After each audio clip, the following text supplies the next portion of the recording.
Dans cette toute nouvelle vidéo, vous allez voir comment faire un ciblage local sur Pinterest Ads afin de maximiser vos résultats. Donc je parle souvent dans mes vidéos de faire un ciblage plutôt large, mais là on va voir comment avoir de gros résultats avec un ciblage qui est vraiment local et avec des tailles d'audience qui sont un peu plus petites mais ultra spécifiques et ultra ciblées en fonction d'une région, d'une ville, d'un code postal. C'est tout ça qu'on va voir dans cette vidéo pour vraiment vous donner la vue macro et faire le setup de configuration de campagne pour un ciblage local qui fonctionne extrêmement bien sur Pinterest. Ok, donc sans plus attendre, on va se rendre directement sur l'écran pour que je vous partage directement comment faire pour créer une campagne avec un ciblage local. Donc là, je suis sur un compte exemple et le but, c'est de cliquer sur annonce ici et créer une campagne.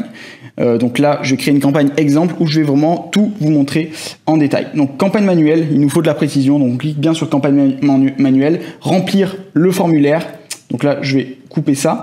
Et derrière, l'idéal, c'est de lancer soit une campagne de conversion ou soit une campagne d'intérêt si vous n'avez pas d'objectif forcément d'achat ou de lead, donc récupérer des prospects. Tout dépend de votre objectif. Mais je vous conseille dans 90% des cas de lancer des campagnes de conversion parce que c'est les campagnes vraiment qui sont les plus performantes où on donne vraiment un objectif précis à Pinterest derrière d'avoir de la performance. Donc je vais directement aller au niveau de l'ad group, pas forcément au niveau du budget, etc. On en parlera juste après. Comme ça, je vais vous montrer la partie ciblage local qui est vraiment l'objet de cette vidéo. Donc pour faire un ciblage local, l'objectif donc c'est soit de renouer avec votre audience ou de trouver de nouveaux clients. Mais là, dans 90% des cas, c'est vraiment de trouver de nouveaux clients. Donc on va cliquer sur choisir ici. Et là, du coup, plusieurs types de ciblage nous sont proposés, donc des centres d'intérêt, des mots-clés. Mais voilà, le truc, c'est qu'on va cibler quand même de manière assez précise sur Pinterest en termes de ciblage local. Donc déjà, on va voir que notre proportion de taille d'audience va baisser dès qu'on va réduire le ciblage. Donc dans un premier temps, en termes de lieux, les différentes possibilités qui sont présentes, donc c'est déjà vous pouvez cibler donc des pays entiers, donc c'est ici, donc vous allez ici dans données démographiques et en dessous vous avez donc les genres, âges et les lieux. Donc de base là je suis setup sur la France, mais le truc c'est qu'on peut cibler déjà de manière beaucoup plus précise, soit avec des agglomérations, donc ce qui correspond grosso modo au département. Et il y en a un peu plus, donc voilà. Et il y en a qui sont pas disponibles, ça il faut le savoir. Donc c'est vraiment des départements bien spécifiques, etc. Mais globalement vous avez tout. Vous avez les grands départements comme Paris, etc. Ou des départements plus petits comme l'Oise typiquement. Donc voilà. Donc là vous pouvez sélectionner et trier par département. Ça fonctionne extrêmement bien pour avoir déjà quelque chose d'assez précis. Si vous voulez être un peu plus large et sélectionner plusieurs départements en même temps ou des régions, vous avez les régions ici. Donc là vous pouvez cliquer sur région et derrière les choisir. Et donc elles sont toutes dispo. Et si vous voulez faire quelque chose de vraiment précis sur une ville précise, ce que vous pouvez faire c'est soit partir sur le département qui reste assez précis ou directement partir sur les codes postaux. Donc là en fait, l'astuce, c'est vraiment de mettre FR, deux points, et le code postal de la région. Admettons, je ciblais la ville de Lyon. Il faut bien cliquer ici sur ajouter des codes postaux. Parce que là, si on clique là, ça ne fonctionne pas. Il faut vraiment cliquer sur ce bouton-là, ajouter des codes postaux. Et là, je vais taper FR, deux points, si je veux Lyon, admettons 69000. Tac, je vais à la ligne, FR, deux points, et admettons, je vais mettre Paris 75000. Et si je veux mettre Marseille, FR, deux points, 13000. Hop là. Et après, vous avez juste à cliquer sur continuer et derrière, les codes postaux vont être bien ajoutés. Donc voilà, vous avez ces différents types de ciblage, soit par code postaux, soit par région ou soit par département pour faire un ciblage local. Donc ça, c'est pour la partie vraiment ciblage pur. Mais derrière, je vous invite à vraiment vérifier votre taille d'audience potentielle parce qu'elle va se réduire. Donc là, si on prend au niveau de la France, au global, en broad, donc sans aucun ciblage, on est à 12 millions.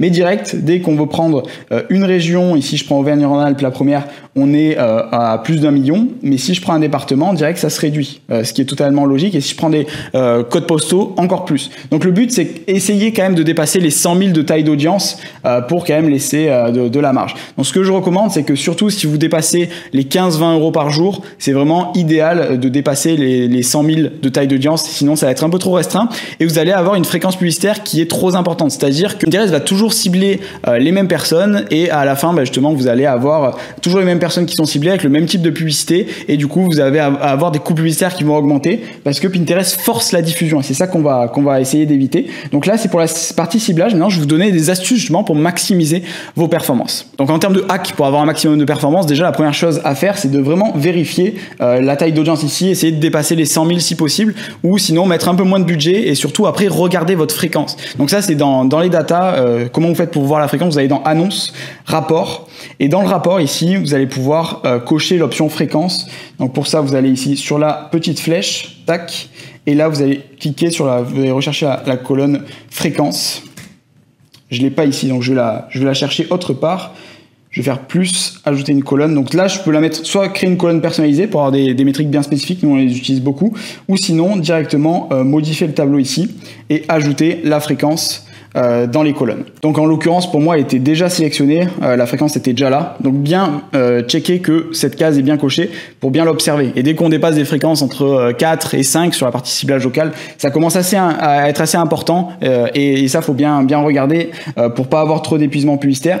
Et donc sinon, vous allez voir vos coûts publicitaires, donc les CPM qui vont augmenter vraiment drastiquement. Donc ça, c'est la première chose. Donc regardez la taille d'audience et la fréquence pour être sûr d'être dans les clous et de pas trop dépenser sur une taille d'audience qui est trop petite et derrière forcer la diffusion. Ça, c'est super important. Le second point, c'est vraiment par rapport après au centre d'intérêt et mots-clés. Donc le but, c'est de rester quand même assez large quand on est sur un ciblage qui est local, et surtout si vous faites déjà beaucoup de restrictions au niveau de la localisation. Faire vraiment du micro-ciblage, c'est assez compliqué. Si vous mettez juste quelques mots-clés et juste une agglomération, ça va être trop restreint. Donc il faut bien faire attention à ça. Donc je vous invite à rester plutôt large. Si déjà vous faites quelque chose de très restreint au niveau démographique, de rester plutôt large au niveau des centres d'intérêt ou mots-clés. Donc si ça passe par les centres d'intérêt, c'est d'en mettre un gros ou plusieurs qui dépassent des tailles d'audience de plusieurs millions de personnes si vous ne mettez pas de restrictions au niveau des données démographiques, ou sinon ajouter vraiment beaucoup de mots-clés pour derrière quand même dépasser des tailles d'audience assez intéressantes. Donc le but, c'est vraiment de dépasser les 50-100 000 parce que sinon ça va être plutôt difficile. Après, vous pouvez faire vraiment un micro-ciblage, il n'y a aucun souci par rapport à ça, mais derrière, il va falloir faire attention. Et derrière, si vous voulez scaler, donc dépenser beaucoup plus de budget publicitaire, ça va vous demander beaucoup plus de création de contenu pour ne pas justement que les personnes voient toujours les mêmes publicités. C'est surtout ça qu'il faut prendre en compte sur Pinterest. Donc ajoutez pas mal de mots-clés ou des centres d'intérêt si vous bridez l'algo au niveau des données démographiques en faisant quelque chose de très ciblé. Donc ça, c'est super important. Idem au niveau de l'âge, pas faire quelque chose de vraiment ultra ciblé, parce que Pinterest, il faut de la marge de manœuvre au démarrage pour qu'il teste les différentes poche d'audience, et si vous définissez quelque chose de trop restreint, ça risque de bloquer. Donc c'est super important de prendre cet élément en compte également. Et après, pour finir, le hack vraiment ultime et ce qui nous permet nous de dépenser sur des campagnes vraiment locales et avec des ciblages par département principalement, plusieurs centaines d'euros par jour, même si on est sur un ciblage très restreint, c'est quoi? C'est de mettre le nom du département ou de ville précise dans les créas. Donc les créas, pour les insérer, il faut descendre sur Pinterest. Donc là, vous avez les optimisations et diffusion classiques. Et là, vous pouvez sélectionner des épingles.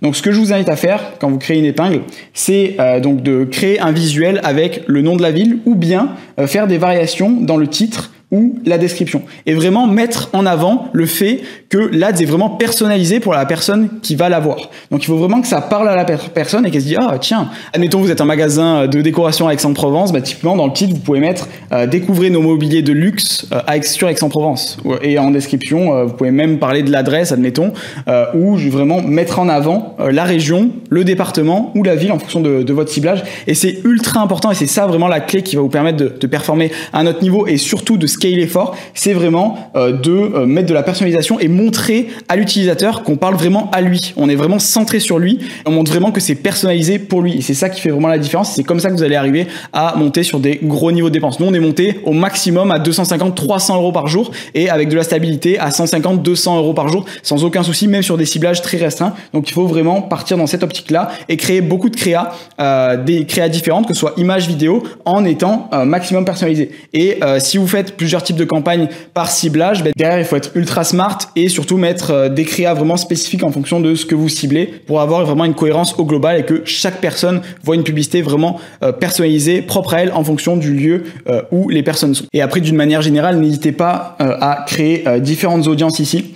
C'est super important de créer différentes audiences. Vous pouvez créer des audiences lookalike par rapport aux audiences de ciblage local que vous faites. Et également, ce qu'il ne faut pas hésiter de faire, c'est de lancer des campagnes de retargeting pour recibler les personnes qui sont déjà venues sur votre site ou qui ont déjà interagi avec vos épingles. C'est super important et encore plus sur un ciblage local où on est déjà ultra spécifique. Donc les prospects qu'on cible, il faut vraiment pas les rater et pas hésiter à les recibler. Et pour créer des audiences de retargeting, la différence c'est quoi? C'est quand on va dans annonce, créer une campagne. Donc je vais vous remontrer. Ce qu'il faut faire, c'est au lieu de marquer trouver de nouveaux clients, il faut cliquer sur renouer avec votre audience et vous allez pouvoir sélectionner les audiences de visiteurs de sites ou d'engagement que vous avez préalablement créé dans la partie annonce et audience ici. Donc voilà, c'est tout pour cette vidéo. En tout cas, j'espère qu'elle vous a aidé à faire votre ciblage sur Pinterest. Si vous souhaitez vous faire accompagner pour scaler et dépenser beaucoup plus sur ce moteur de recherche en utilisant la pleine puissance de la plateforme avec des coûts publicitaires entre 8 et 10 fois moins cher comparé à Meta et Google, je vous mets en description le lien de l'agence Pinads dans laquelle on accompagne différents types de business, des business internationaux, locaux et nationaux à performer uniquement sur Pinterest et Pinterest Ads. On est vraiment spécialisé là-dessus. Et je vous mets également le lien de la méthode BPO juste en dessous. C'est une vidéo de 20 minutes où je récapitule exactement quelle stratégie on utilise, quel type de créa fonctionne le mieux, dans quel type de niche également, comment on configure nos campagnes de A à Z, et tout ça, ça se trouve en description. Et surtout, si cette vidéo vous a plu, n'hésitez pas à la liker et on se retrouve dans les prochaines vidéos au sujet de Pinterest. C'était Luc, ciao.